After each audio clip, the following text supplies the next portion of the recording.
India ने बोला है कि आज रात पाकिस्तान नहीं सो सकेगा। बंद करो, हाथ जोड़ के मैं मोदी साहब से गुजारिश करता हूँ। मतलब क्योंकि मैं रात को शो कर रही हूँ तो ये कुछ घंटे बहुत ज्यादा समझ आ गई। बदल भाई मेरा भाई बदल। तो ये एक बहुत बड़ी डिस्क्रिमिनेशन है। इसके अलावा क्रिश्चियनों को और हिंदुओं को और सिखों को मजबूर किया जाता है कि वहाँ पर उनके लिए कितनी मुश्किलात हैं, जिंदगी गुजारना कितना मुश्किल है, किस तरह वो टारगेट होते हैं। स्पेशली इंडिया की जानिब से पाकिस्तान में इम्पोर्टेंट बताए जा रहे हैं। हुआ कुछ यूं है कि इंडिया ने सिंदूर ऑपरेशन का जो पार्ट है वो 2 स्टार्ट कर दिया है कि वो लो पेड जो जॉब होती है, कम उजरत वाली जॉब्स और छोटी छोटी जो जॉब्स होती।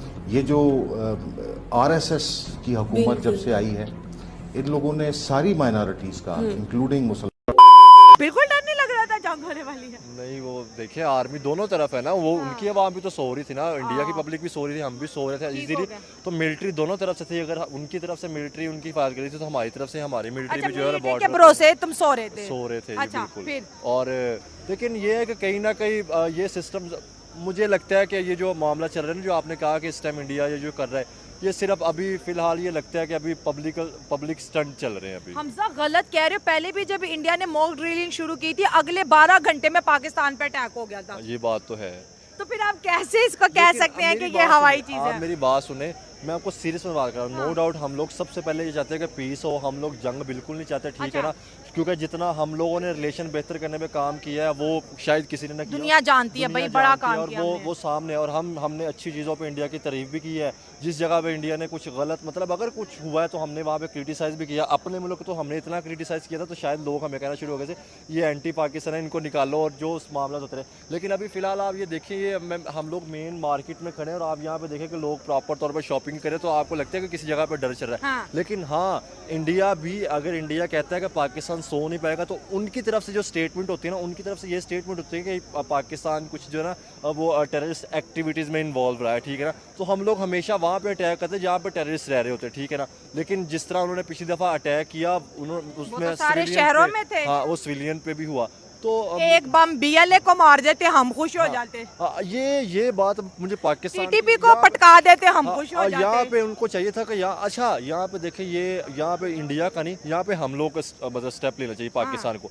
कि जिस तरह इंडिया कहता है ना कि ये पाकिस्तान सो नहीं पाएगा, उस तरह हम क्यों नहीं कोई ऑपरेशन स्टार्ट कर पा रहे, कोई ऑपरेशन स्टार्ट कर ले कि जिसमें हम लोग भी बीएलए की नींदें हराम कर सकें, टीटीपी की नींदें हराम कर सकें, ठीक है ना। घर में घुस के कुछ चार के उनके ठिकानों पे प्रॉपर तौर पे एयर स्ट्राइक करे, हैवी रख के, ठीक है ना, तो फिर मजा आएगा, ये मुझे लगता है। अच्छा, अब हरियाणा की बात करें तो हरियाणा में भी लोगों को बता रही हैं कि अगर सायरन बजेगा तो किस तरह से एक्ट करने हैं, क्योंकि पाकिस्तान की जानिब से दिल्ली को भी मिसाइल से टारगेट किया गया था। वो कह रहे हैं हमने वो मिसाइल जो है वो रफा दफा, मतलब कि उसको ख़त्म कर दिया, गिरा दिया। तो हम तो कह रहे हैं कि सीज फायर हो गया, या फिर ये हो सकता है कि इंडिया को जितना बैकलैश मिल रहा है ऑपरेशन सिंदूर का, शायद उसको दोबारा से वो अपना कहते हैं ना मोराल अप करने के लिए ऑपरेशन सिंदूर पार्ट 2 जो है वो लॉन्च कर रहे हैं। तो जब न्यूज़ आई थी ना सीज फायर वाली, तो तब भी हम लोग, क्योंकि आम पब्लिक के सामने तो जब सीज फायर किए उन्होंने कहा जी ठीक है, जी ट्रंप ने जंग बंद करवाई, लेकिन हम लोग को तब भी लग रहा था, जैसे मैं न्यूज़ पढ़ा था, मुझे नहीं लगता था कि ये मामला तो होगा, क्योंकि आप देखें ना जो न्यूज़ आती रही इंटरनेशनल या वैसे भी, उसमें ये लगता रहा कि जी इंडिया अटैक दोबारा कर सकता है, ठीक है ना। और पाकिस्तान की तरफ से भी स्टेटमेंट आती रही कि अगर इंडिया अटैक करेगा तो हम भी तैयार बैठे, हम उसका प्रॉपर तौर पर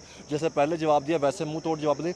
लेकिन मुझे शायद आप सबसे पहले ये चीज़ बताएं, ये जो जंग चल रही है इसमें आम सिविलियंस की जान जा रही है। हाँ, डेफिनेटली, ठीक है ना, कंट्री का लॉस हो रहा है। तो क्यों इस जंग के हम क्यों इसको खत्म करने की तरफ क्यों नहीं जा रहे, ठीक है ना। नरेंद्र मोदी साहब ने आज दोबारा से सिंदूर का जो है पार्ट 2 जो है शुरू कर दिया है, तो अब क्या करें? अगर वहां से चीज आएगी तो यहाँ से तो फिर रिटेलिएशन आएगी ना। हाँ बिल्कुल, वो जो हमारा ऑपरेशन था, ठीक है ना, बनियानुल मरसूस, उसका भी उन्होंने कहा कि जी हम भी 2 कर देंगे। अब मैं तो पाकिस्तान में वो कुछ मीम्स पढ़ा था, उन्होंने कहा कि जी इंडिया दोबारा अगर ऑपरेशन संदूर करेगा तो हम सुहागरा 2 ऑपरेशन मतलब लॉन्च कर देंगे। यहाँ पे ये चीज़ें बन रही, तो ये दोनों तरफ होती हैं। जैसे सैनिटेशन वर्क है, गंदगी और सफाई का जो काम होता है म्यूनिसिपल कॉरपोरेशन वगैरह में या प्राइवेट, उसमें इनको जॉब्स दी जाती हैं, बड़ी जॉब्स में इनको घुसने नहीं दिया जाता। इसी तरह जहां पे ये हिंदुओं की आबादियां हैं या क्रिश्चियन नेबरहुड्स हैं, कराची से लेके पेशावर तक, यहाँ पे जो बेसिक सर्विसेज है ना वो नहीं है। यानी पानी की सर्विस, सीवरेज की सर्विस हो गई, बिजली की हो गई, स्कूल हो गए, फुटपाथ हो गए, पक्की गलियां हो गई, ये चीजें वहां पे नहीं दी जाती और उनको दूसरे दर्जे के शहरी के तौर पर उनके साथ जो है वो उनको ट्रीट किया जाता है। फिर जो हिंदू मंदिर हैं या क्रिश्चियनों के जो गिरजे होते हैं या सिखों के गुरुद्वारा फॉर दैट मैटर, उनके ऊपर भी तोड़ फोड़ की जाती है और कई ऐसे वाकयात हुए जिनमें उन पे गैर कानूनी तौर पर इलीगली जो है वो कब्जा भी किया गया है। फिर जो अगर वो कोई दिवाली मना रहा है, होली मना रहा है या क्रिसमस का कोई त्यौहार मनाया जा रहा है किसी जगह पे, तो उनको ना सिर्फ ये कि रिलीजियस फेस्टिवल्स को इग्नोर किया जाता है, मेन मीडिया में उसके ऊपर कोई बात नहीं होती, बल्कि उनकी तरफ हॉस्टिलिटी का एक रवैया होता है। एक उनके ऊपर जो है ना उनकी तरफ एक तशद्दुद का रवैया रखा जाता है। अब इसमें एक और बड़ी चीज है और वो ये है कि जो माइनॉरिटीज हैं जैसे क्रिश्चियन, हिंदू, सिख, ये सारे जो है और इनके ऊपर ये मॉब वायलेंस का भी शिकार है।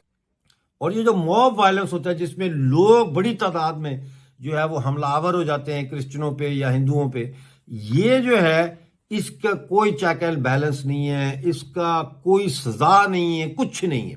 इनकी मोटी मोटी मिसालें मैं आपको देता हूं कि 2009 में आपको याद होगा कि गोजरा में कत्लेआम हुआ था, फिर जोसेफ कॉलोनी में जो है वो आग लगाई गई थी 2013 में, फिर जड़ावाला में 2023 में आपको पता है कि क्रिश्चियनों के चर्चों को आग लगाई गई और क्रिश्चियनों के घरों को तबाह किया गया और उनका सामान, हत्ता के उनके लड़कियों के जहेजों का सामान भी ये मुसलमान जो है ये हमलावर जो थे ये लूट कर ले गए। ज्यादातर इसमें कहा जाता है कि तहरीक लब्बैक पाकिस्तान के लोग थे और तहरीक लब्बैक पाकिस्तान जो है ये ISI का एक फ्रंट है जिसको पॉलिटिकल पार्टीज को ब्लैकमेल करने के लिए भी इस्तेमाल किया जाता है। अब आ जाती है लीगल प्रोटेक्शन। देखें, कानून के मुताबिक आइन जो है कॉन्स्टिट्यूशन, उसमें गारंटीज है मजहब की दी हुई, लेकिन प्रैक्टिस नहीं है, उस पर अमल नहीं है उसके ऊपर। और रियासत जो है वो अक़लियतों के जो हुकूक है उनका तहफ़्फ़ुज़ करने में बार बार नाकाम दिखाई देती है। और ऐसे कानून हैं, ऐसी पॉलिसियां बनाई गई हैं जो मुस्लिम मेजॉरिटी को ज्यादा जो है वो फेवर देती हैं, उनको ज्यादा उनकी तरफदारी करती हैं। अब इसमें आप देखें कि जो हिंदुओं और क्रिश्चियनों की जो परसिक्यूशन है पाकिस्तान में, ये कोई आइसोलेटेड अलहदा से कोई एक इक्का दुक्का वाकया नहीं है, बल्कि ये उनकी पाकिस्तान के स्ट्रक्चर की जड़ों में उनका बिल्कुल जीना तोबा कर दिया हुआ है और अपने वो मजहबी फ़राइज़ भी जिस तरह आपने कहा वो सरअंजाम नहीं दे सकते, कुर्बानी तक नहीं कर सकते, इसमें कोई शक नहीं। आप बिल्कुल ठीक कह रही हैं कि हमारी दोनों जो स्टेट्स हैं इनका अलहदा होना बहुत ज़रूरी था और अल्हम्दुलिल्लाह हम एक आज़ाद मुमलिकत में आज़ाद शहरियों की तरह अपने मज़हब को पूरी तरह प्रैक्टिस कर सकते हैं और अपने अकायद पे ज़िंदगी गुजारते हैं। अच्छा सर, कुछ लोग अभी भी ऐसे हैं जो इतनी बड़ी फतह के बाद भी मुल्क में इंतशार फैलाने की जो है वो कोशिश करते हैं, तो हमें अपनी आने वाली नस्लों को जो है जद्दोजहद के बारे में कैसे सिखाना चाहिए, कैसे उनको गाइड करें, क्योंकि ये हमारे आने वाली नस्लों को मिसगाइड किया जा रहा है ना।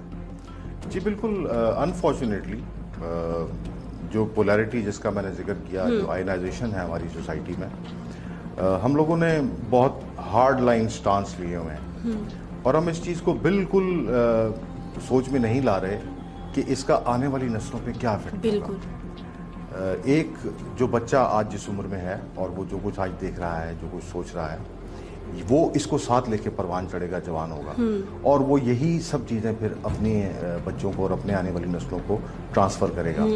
बहुत ज़रूरी है कि हम जो हकायक हैं उनको डॉक्यूमेंट करें और हम बहुत अच्छे तरीके से अपने कौम को इस चीज़ का बार बार यकीन दिलाएं, याद दहानी कराएं कि हमने किन मुश्किलात से गुजर के हमने अपने लिए, अपने आने वाली नस्लों के लिए ये मुल्क जो है हासिल किया है, ये मुल्क इख्तियार पाकिस्तान, और इसकी हिफाजत कितना ज़रूरी है।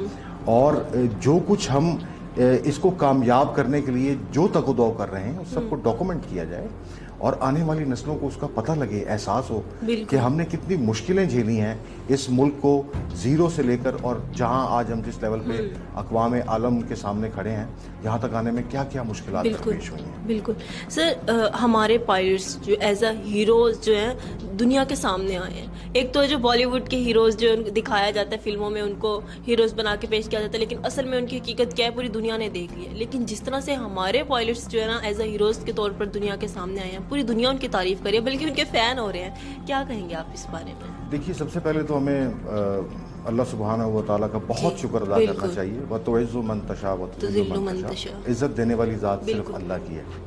हाँ, फ़र्क सिर्फ ये है कि हमारे पायलट्स क्यों इतने ज़्यादा आइडियल बनते जा रहे हैं। अब देखिए कि हमने जब जिस तो आप देख लीजिए मीटिंग इसके बारे में क्या है इनके ओपिनियन। तो इसके बारे में क्या ओपिनियन है, खुद ही अपनी राय दे, खुद ही अपनी ओपिनियन दे। तो नेक्स्ट वीडियो में, तब तक के लिए जय श्री राम, जय हिंद।